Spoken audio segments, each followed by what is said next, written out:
Hey guys, welcome back to my YouTube channel. Thank you so much for clicking this video. In this video, I want us to talk about what are those things you need to do to prepare for you to give birth in a public facility. I know a lot of women prefer not to give birth in public facilities, and this is because of the things we hear about public facilities and how they handle patients, and maybe how you had, or maybe you had a story of a woman who gave birth in a public facility and ukaogopa, and maybe you don't want to go and give birth there.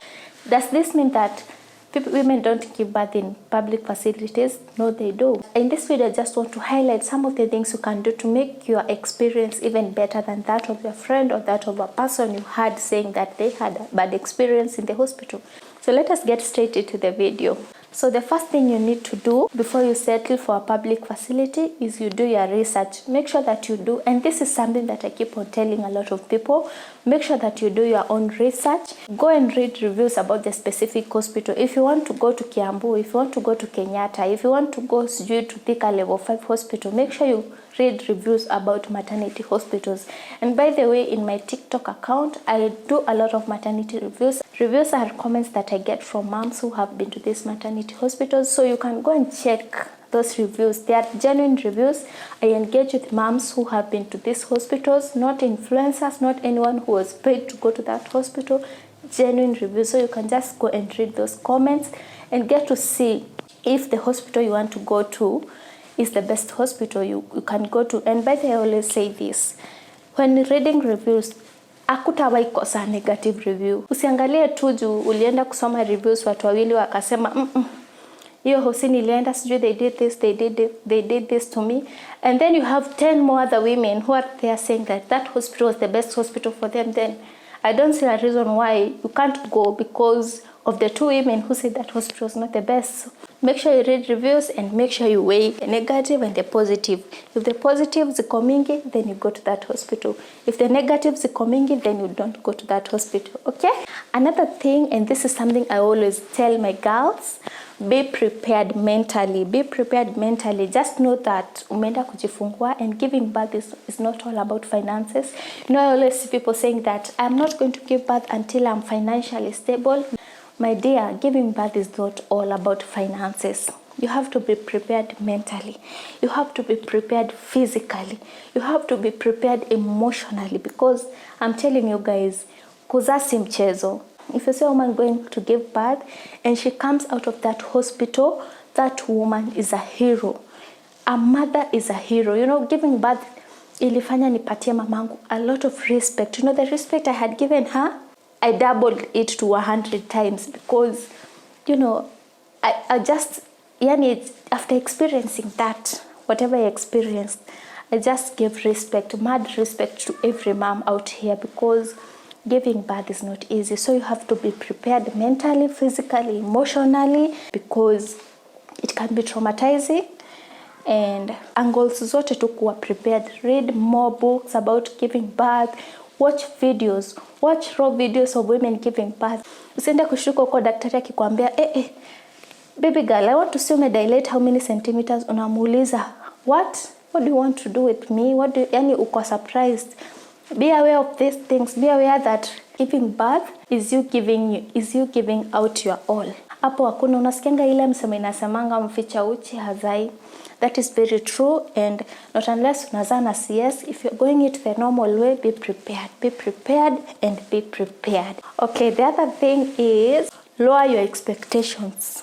Baby girl, lower your expectations. Usiwatch hapa Alejandro akigive birth. Usiwatch hizo vlogs za sijui mtu alienda akagive birth sijui which hospital. You watch someone who went to give birth to RFH. You watch someone who went to give birth to Nairobi hospital, na wewe unaenda Kenyatta. My friend, just know that the moment unafika huko, a public hospital is always overcrowded. Haitakuwa kuna tini princess treatment, okay? See ati the doctors are just dealing with you. They have a lot of other expectant women they need to deal with. So lower expectations, and this way you're going to have a soft time. a soft experience in these public hospitals. Be prepared that in some point, in some hospitals, depending on which hospital you are going to go, you might even share a bed. I remember there was a time I went to Kiambu Hospital, and I'm not even ashamed to say this because I've received this comment even from so many other women saying that Kiambu Hospital women share beds. It's true, it happens. You find that in these public hospitals, you will have to end up sharing a bed with someone. So if you went there with bigger expectations, of course sasa utaanza kukua traumatized. Emotionally, wewe ushakuwa traumatized na bado hujaanza kufika kupush mtoto, okay? The other thing is bring your own things because hospitals may lack resources. And by the way, this video is totally linked to the other one. If you are asking yourself, what things am I going to bring? I did a video on the things that a mom needs to carry when she's going to give birth. What are those things that you need to go with at a hospital when you are going to give birth? I have a full video, a very detailed one. Go and check out that video. Make sure umebeba vitu zako. Hizi vitu kama cotton wool. Mama, bring yours. Sanitary, no, maternity pads, have yours. Have your basin.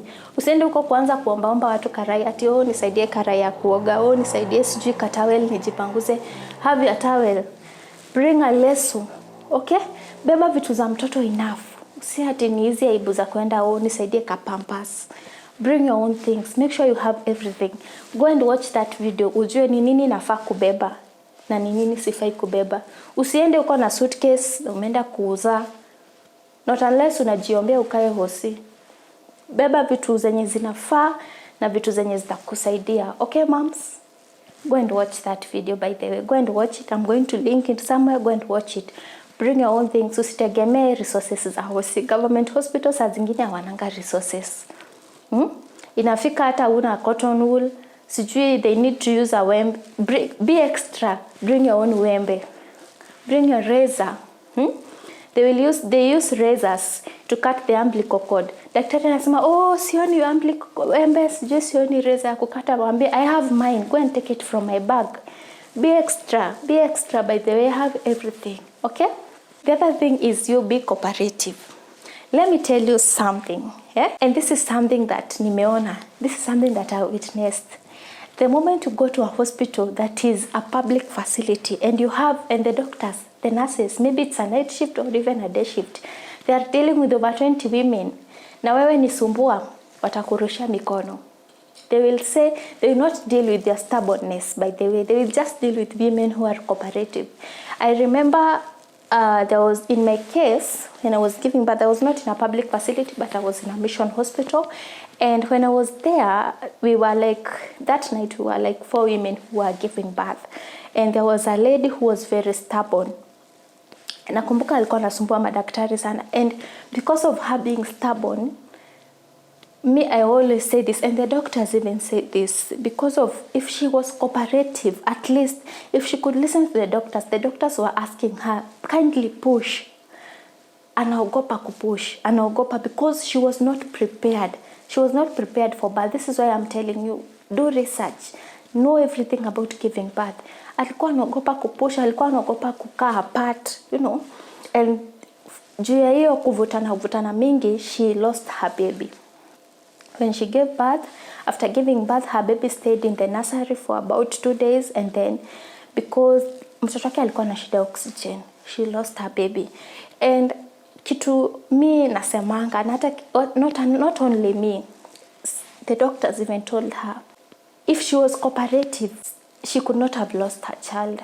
Tunasemanga God ndo anapeananga mtoto na yeye ndo anachukua, God ndo anapeananga uhai, lakini there are some things you can do to prevent things like this to happen. Because I remember when she had pushed her baby, alikuwa amepush mara ya kwanza, the second push, alafu sasa the third push ile ya kutoa ile push yenye ilikuwa inafaa itoe mtoto, na mtoto asha disconnect na mama, so mtoto alikuwa hanging, alishindwa kupush, so mtoto alikosa oxygen.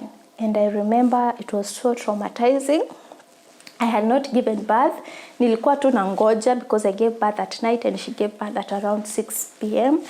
And I was in shock and I got stressed, by the way. And I told myself, when it will be my turn, I'm going to push like a hero. And that is what I did. The third push, mimi nilikuwa na mtoto, because nililearn from even seeing from her. So this is why I say do research, learn these things and be cooperative.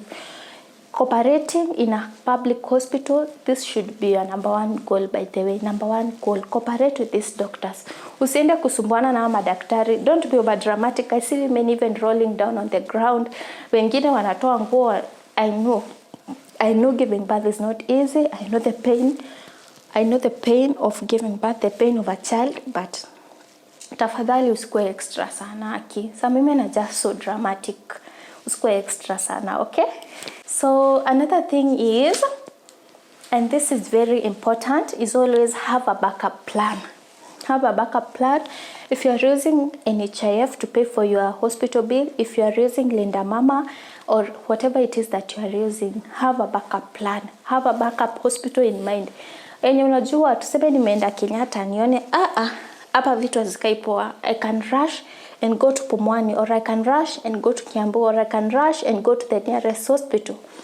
Be sure to have a backup plan if you're going to any hospital. This one hata si mambo tu na public hospital, whether it's a private hospital, whether it's a government hospital, whether it's a mission hospital, whichever hospital you are going to, make sure you have a backup plan. Kwa pale NHIF, kwa hiyo portal, choose 2 hospitals, your hospital of choice and a backup hospital.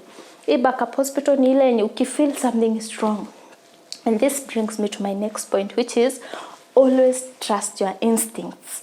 Ukisikia tu mi kuna kitu tu na feel hii hosi hapa, si feel hii hosi hapa, just change the hospital. Ask for a referral before vitu zianze kuworsen. You see, trust your instincts. If you feel something is not right, wewe tu jiamini.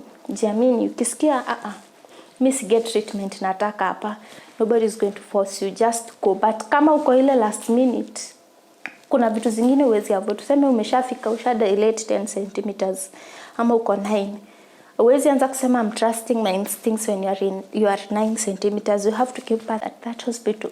9 centimeters ukianza shughuli za kuenda, you will give birth on your way to the other hospital. So unaangalia vitu kama hizo. And this is why I always remind my girls, the last clinics, the last 2 clinics, especially the last 2 clinics, enda hosi, enda clinic hosi yenye unataka kuzalia. You see, kama si must ufanye clinic na hosi kuanzia mwanzo mpaka mwisho. You can always do clinics from other hospitals, and then is it the last 2 clinics, go to the hospital that you're going to give birth. Observe them, observe their hygiene. Angalia watu wako wasafi kiasi gani. Know how they are operating. How are the nurses treating you? Are they rude? Are they friendly? Are they answering your questions? Those things ni important kujua hizo vitu ukiwa pale clinic. Observe hizo vitu. Go to the maternity wing. Pretend that you're going to see someone. Me, I even went during lunchtime. I pretended that I was going to visit someone. I entered the maternity ward. I was just observing to see how is the maternity ward. How many women they have in the maternity ward. That is something you can do.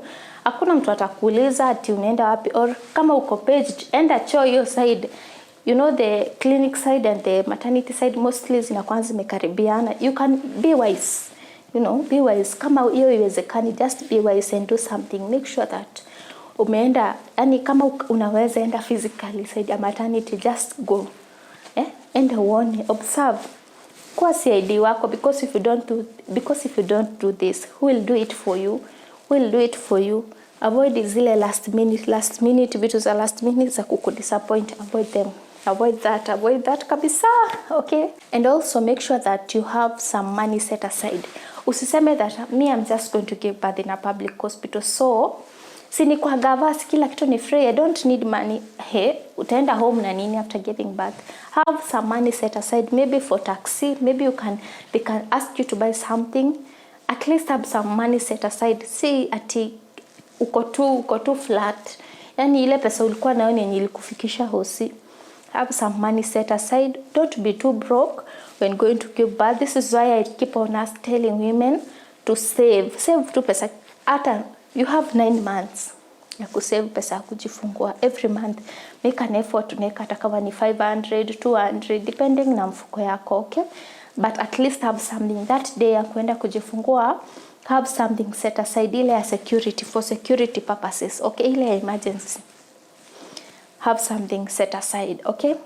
I hope you found this video helpful, and if you did, kindly give this video a thumbs up.